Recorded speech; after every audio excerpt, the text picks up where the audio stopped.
আমরা অনেকে অজ্ঞতার সাথে অনেক কথা বলে থাকি। মাজার পূজারী এই বিষয়টা পরিষ্কার হতে হবে। পূজার শব্দটি সংস্কৃতি ভাষা, এই বাংলা অর্থ হচ্ছে শ্রদ্ধা নিবেদন। আমার বাবা যেখানে মারা গেছে সেই সমাধিস্থলে, সেই কবরস্থানে আমি খালি পায়ে জুতা পায়ে দিয়ে সেখানে হাঁটতে পারি না।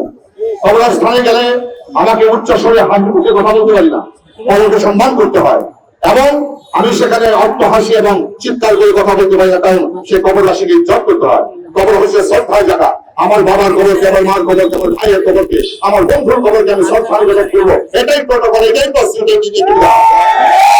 সেবিধায় সেই কবরের থেকে মর্যাদা সম্পূর্ণ হচ্ছে ওলিয়া উলিয়া রওজা, মাজার শরীফ। পবিত্র কোরআন শরীফ বলছে ওলিয়া উলিয়ার কোনো ধ্বংস নেই, মৃত্যু নেই। আমি আমার উদ্যোগী হস্তে তাদেরকে দান করি।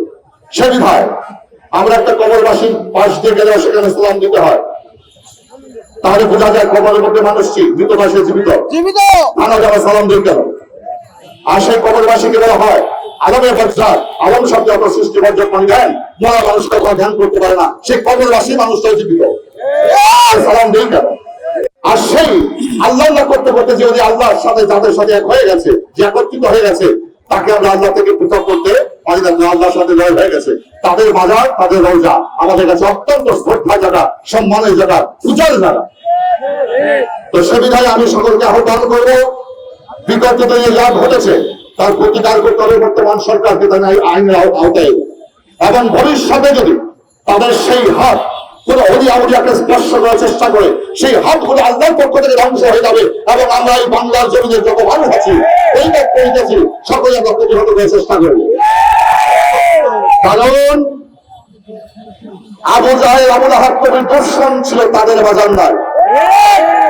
নমরুদ ফিরাউনের বাজার নাই।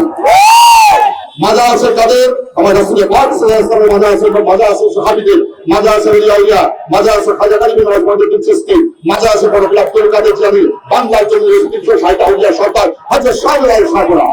মাজার ছিল, মাজার আছে, মাজার থাকবে। এবং এই মাজারকে আমরা সারা জীবন শ্রদ্ধা করে যাবো, এবং এই শ্রদ্ধার মাধ্যমে আমরা আল্লাহর ভালোবাসা পাবো।